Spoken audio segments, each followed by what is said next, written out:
प्रेम के इस पड़ाव पर इनलाइटेंड पोएट्री में कृष्ण जी की एक कविता। अब विद्रोह स्वतंत्रता देख ली, जुनून देख लिया, तो अब प्रेम का दीपक जल भी गया अंधियारे वन में, वो सुकून उतर आया प्राणों में। तब क्या होगा वो यहां सुनिए। जब जीवन में प्रेम निखरता है, जब जीवन में प्रेम निखरता है, वो कड़ी धूप में छांव घोलता है। जब जीवन में प्रेम निखरता है, वो कड़ी धूप में छांव घोलता है। उसकी धुन के संग मन का सारा गांव डोलता है। जिसके अधरों को वो छू लेता है, वो मीठे बोल बोलता है। मन के बंद द्वारों को वो चुपचाप खोलता है। जिन आंखों को प्रेम छू लेता है, वो दीपक सी जलती हैं।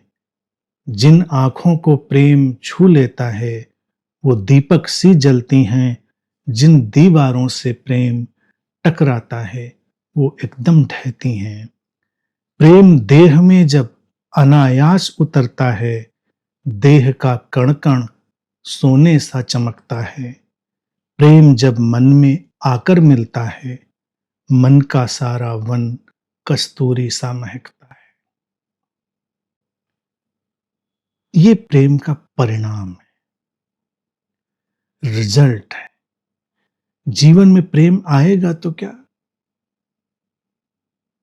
जीवन हो सकता है बेतुका व्यर्थ, कड़ी धूप का सफर हो सकता है, लेकिन प्रेम ही तो उस कड़ी धूप के सफर में छांव घोलता है। एक छांव, एक शीतलता, एक सुकून। और प्रेम का संगीत जीवन में जब उतरता है, तो उसके साथ साथ हमारा मन नृत्य करता है, मन का सारा गांव डोलता है। मन हमारा अनमना, बेमन, निराशा से भरा, थका हारा नहीं होता। मन का सारा गांव डोलता है, नृत्यमय होता है मन। जिसके अधरों को वो छू लेता है, वो मीठे बोल बोलता है। प्रेम होठों पर आए तो वाणी मधुर हो जाती है।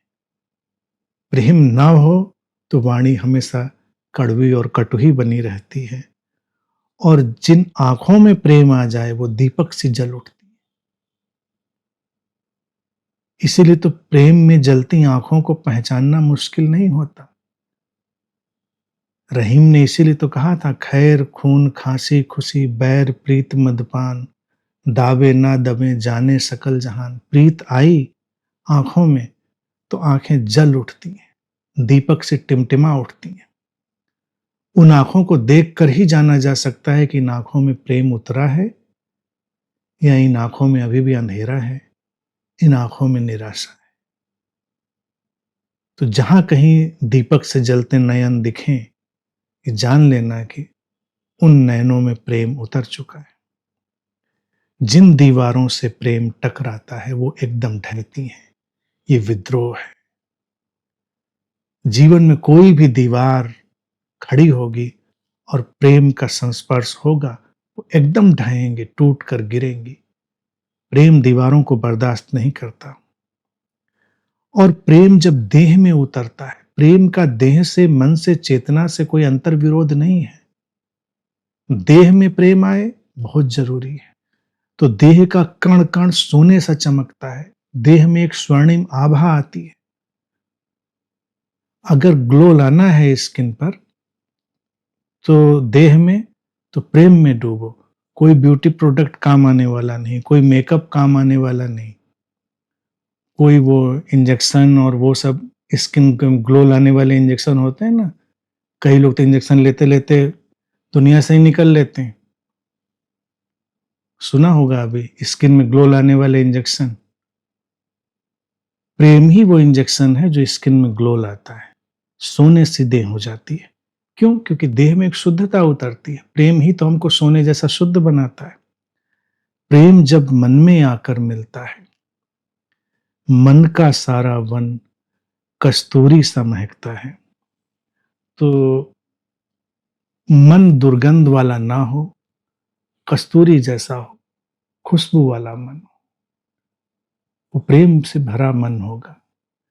प्रेम जब मन को छुएगा तो मन महक उठेगा। ऐसे मन से जो निकलेगा वो आशीर्वाद होगा, ऐसे मन से जो निकलेगा आशीष होगा। लेकिन हैरानी की बात है, हम आशीर्वाद उन लोगों से मांगने जाते हैं जिनके मन में इतना कूड़ा कचरा भरा है, इतनी रूढ़ियां, परपाटी, इतने सड़े गले सारे मत, विश्वास, धारणाएं ठुसी पड़ी हैं। हम उनसे आशीर्वाद मांगने जाते हैं, कहां मिलेगा? उनका मन कस्तूरी सा नहीं महक रहा है। जिस मन में प्रेम उतर गया है वो मन महक उठा है। और महक का सबसे बड़ा परिणाम क्या होता है? उसके साथ में हम रहें तो हम भी महक उठते हैं। एक अच्छा परफ्यूम मैंने डाला हो, तुम मेरे पास आओ, तुमको भी उसकी खुशबू आएगी।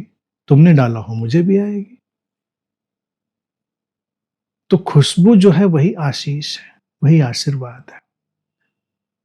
तो जब किसी के पास बैठकर ये सुवास हमारे भीतर भी उतरने लगे तो जान लेना कि उसके मन में प्रेम भर चुका है। और प्रेम भरे मन से जो भी उठता है वो मेटेरियलाइज हो जाता है, कायामय हो जाता है। मैनिफेस्टेशन की आजकल बड़ी बातें लोग करते हैं ना, कि आर्ट ऑफ मैनिफेस्टेशन, और उसके साथ सारी आर्ट ऑफ फ्रस्ट्रेशन सीखते हैं लोग। तो art of manifestation leads to art of frustration. लेकिन अगर हमको रियल में मैनिफेस्टेशन में जाना है तो मन को प्रेम से आपूरित करो, उसको कस्तूरी से महकने दो, फिर इस मन से जो उठेगा वो मैनिफेस्ट होगा।